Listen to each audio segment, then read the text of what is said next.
तमाम पृथ्वी দুনিয়াবি জান্নাতের দুনিয়াবি যে জান্নাত রচনা করলেন সাদ্দাত, এটা তৈরি করার পরে এখানে ওই দুনিয়াবি সাদ্দাত যে জান্নাত তৈরি করলো, বেহেশত তৈরি করলো, ওনার ওই জান্নাত তৈরি করার সময় লাগলো 300 বছর। কত বছর? 300 বছর সময় লাগলো। এরপরে উনি ওই জান্নাত উদ্বোধন করবে। ওনার সাগরিদ যারা ছিলেন, ওনার দেশের লোকজন যারা ছিলেন, মন্ত্রী পরিষদ যারা ছিলেন, ওনার সমস্ত এলাকার লোকজন নিয়ে ঘোড়া বহর সাজিয়ে উনি সুন্দর একটি ঘোড়ার উপর সওয়ার হয়ে উনি ওনার জান্নাতের দিকে অগ্রসর হচ্ছিলেন, যাচ্ছিলেন। দূর থেকে দেখা যায় জান্নাত কত সুন্দর। আত্মহারা সেই সাদ্দাত খুশিতে আত্মহারা হয়ে গেল। কিন্তু যত কাছে আসতেছে ততই উনার ভালো লাগতেছে।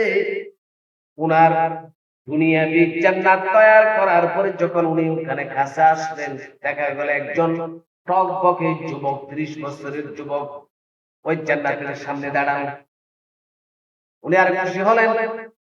উনি বলতেছেন, এমন সুন্দর যুবক তো জমিনে আর কোনোদিন দেখি নাই। নিশ্চয় নিশ্চয় উনি জান্নাতের দারোয়ান। কাছে এসে বললেন, হ্যাঁ যুবক, তোমার পরিচয় কি? নিশ্চয় নিশ্চয় তুমি এই আমার জান্নাতের দারোয়ান নাকি? তোমাকে দায়িত্ব দেওয়া হয়েছে এই জান্নাতের নাকি?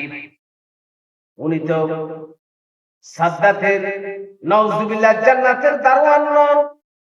উনি হচ্ছেন আল্লাহর ফেরেশতাদের ভিতরে সর্বশক্তিমান একজন ফেরেশতা, যিনি আজরাইল, মানুষের জান কবজ করেন। উনি আজরাইল।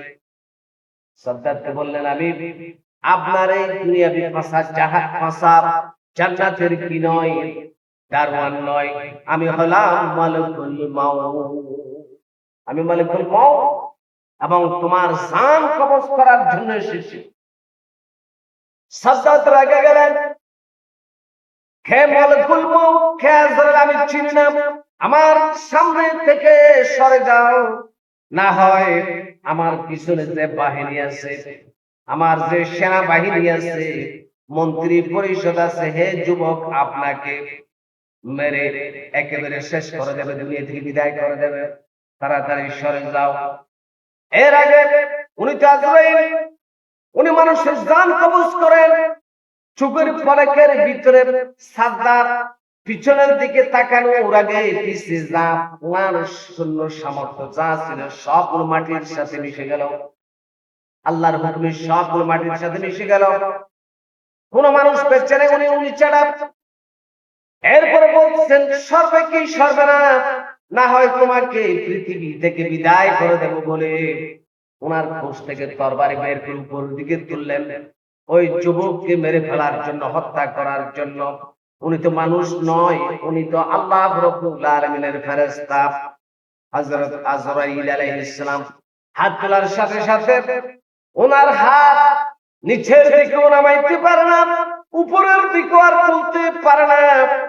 আর যুবক বলতেছেন, এ সাদ্দাত, তুমি কি চিনো না? এখন পর্যন্ত আমাকে চিনো না। আমি আজরাইল, আমি মালিকুল মাউত, রাজা বাদশাহ, উনি গরিব ফকির মিসকিন সকলের জান কবজ করে আমি সেই আজরাইল। সে বুঝতে পারলো ওনার মালিকুল মাউত ওনার গর্দানের শাহী রগের চেয়ার কাছে চলে এসেছে। সে বুঝতে পারলো মালিকুল মাউত ওনার একেবারে কাছের নিকটে চলে এসেছে। বলতেছেন, মালিকুল মাউত আজরাইল, আমার একবারের মতো এক সেকেন্ডের জন্য একটু সময় দাও। আমি একটু উকি দিয়া 2-1 মিনিটের ভিতরে বহু স্বাদের জান্নাত, বহু শখ করে স্বাদের একটি দুনিয়াবি জান্নাত রচনা করলাম, একটি বেহেশত রচনা করলাম। এটা একটু ভ্রমণ করে আসি, একটু দেখে আসি, না হয় এরপর আমাকে তুমি জান কবজ করিও। আজরাইল বলতেছেন, তুমি অহংকার করেছ। আল্লাহর নবী হযরত হুদ আলাইহিস সালামকে রবকে বেইজ্জত করেছো, নিজকে খোদা দাবি করেছো, নিজকে সবার উপরে বলেছো, উপরেওয়ালা বলেছো, সবচেয়ে বড় আমি বলেছো, তোমার আর রেখাই নাই। একমাত্র কেবলমাত্র সর্বশক্তিমান, সর্বভৌমত্বের মালিক, জান্নাতের মালিক, জাহান্নামের মালিক, আসমানের মালিক, জমিনের মালিক, সব কিছুর একমাত্র মালিক আল্লাহ রাব্বুল আলামিনের হুকুম তোমাকে 1 সেকেন্ড ও সাদ্দাত তোমাকে সময় দেওয়া হবে না। সাথে সাথে আজরাইল ওনাকে ধরলেন আর জান কবজ করলেন। ওনার সাথে জান্নাত উদ্বোধন করা এবং ঢোকার দেখার সুযোগ আল্লাহ ওনাকে দেন নাই। আল্লাহু আকবার।